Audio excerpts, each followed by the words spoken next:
Hello ladies and gentlemen, my name is Brandon, also known as Branmatt, and we're here to cast another game of StarCraft II. This is Wings of Liberty.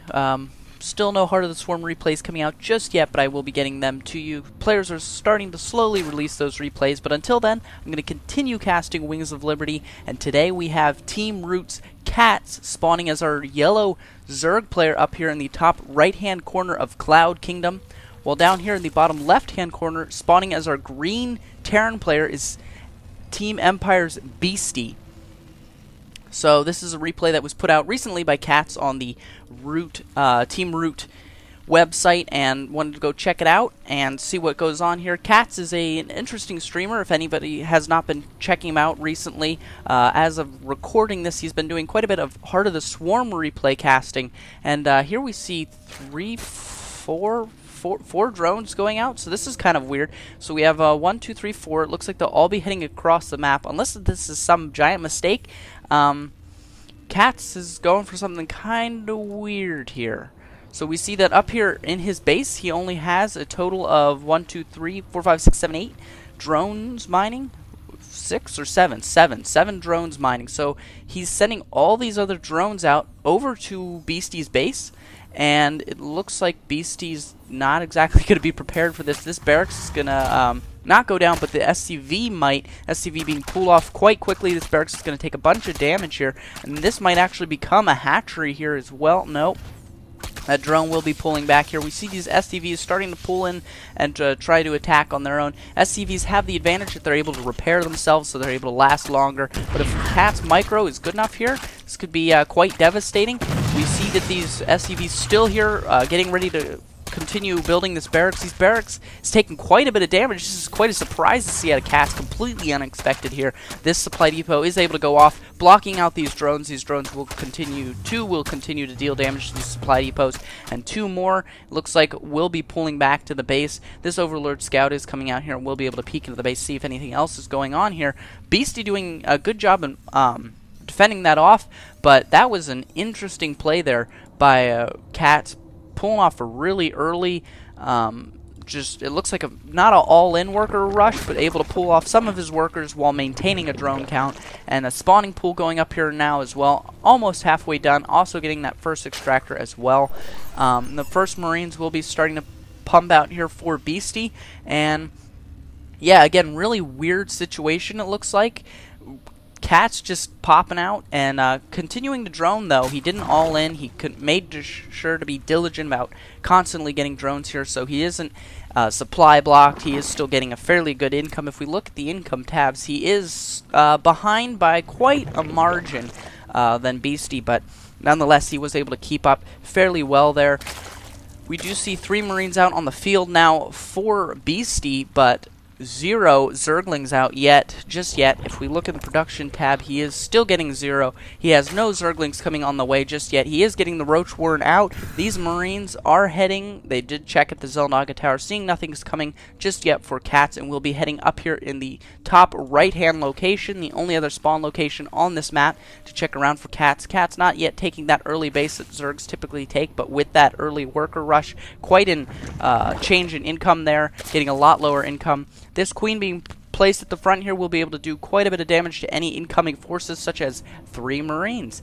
This 1 Marine will be poking up into the top here. This queen being able to start dealing quite a bit of damage to it, and it will be killed off. This drone heading down, looking like it will be starting up making a natural. No, never mind, it will be pulled back. This queen, though, sitting down here fairly far in the front, being pulled back just now, though. And we do see this Overlord being placed fairly well, and I'm not exactly sure what happened there. It might have been a canceled bunker. But 2 bases now, as well as a factory, and 1, 2. So he has a total of 3 barracks on the way, or 1 barracks down, 2 more barracks on the way, for a total of 3 barracks, as well as 1 factory. And he does have double gas at this point, and has that orbital command, and as well as that bunker. So this bunker will be an interesting placement. It's a good placement because it's able to defend the workers at the natural base, but also able to defend the ramp, and is also being blocked off by a supply depot. So interesting placement there, very good in my opinion. And we do see the reactor with Hellions on the way now as well, so this will be interesting.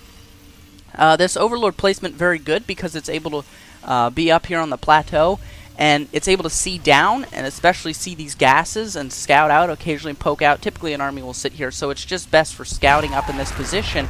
But Empire's Beasty will not be able to see it looking up on that plateau. These roaches are pushing out here now. This might shut down this natural expansion, slowly healing that, making sure it doesn't die off. Those Hellions dealing a tad bit of damage, but not able to deal too much because they are armored, or not actually armored units, but they are units that would go down quickly to the roaches here. And this base taking a big amount of damage. Beasty does not want to lose this base and is healing as quickly as possible. Never mind, will be pulling off those SCVs. Might be lifting it off. Probably just wants to absorb as much damage as possible there, so CatZ can keep entertained. That bunker there, salvage. And we do have a bunker at the top of the ramp now, as well as a second one coming up. This bunker does have a Marauder in it. That Marauder will be able to do quite a bit of damage to these roaches. This Overlord able to start heading out here, and now even Banelings coming along. More Banelings being morphed in, as well as a few Zerglings down at the bottom of the ramp. So this is a huge, pretty much all-in play at this moment. Still no natural base. If we look down here, that Baneling bust is really good, able to knock down one of those supply depots. The second one is almost dead. The roach is pouring in here. Not enough Hellions. These Hellions won't be able to do much damage nonetheless. And these Banelings here doing quite a bit of damage to these bunkers. One bunker down, the second one almost down. These roaches doing a lot of damage to these workers. As we look at the workers count, it is 19 drones to 8 SCVs, and now being able to take that income lead. Down here, though, just so many roaches being able to deal quite a bit of damage. No more units except for these 3 Zerglings here, but just so much economic damage at this point that there's not much EmpireBeasty can do, and GG. So congratulations to ROOTCatZ winning this game.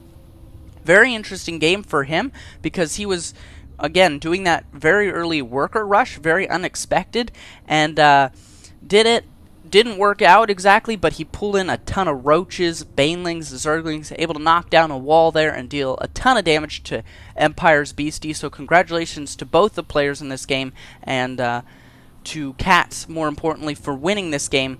Thank you very much for watching. Be sure to like the video, maybe even favorite if you enjoyed it a lot. Leave your comment on down below with your thoughts on the game. Also, subscribe to the channel if you haven't already. Thank you very much for watching, and I'll see you guys next time.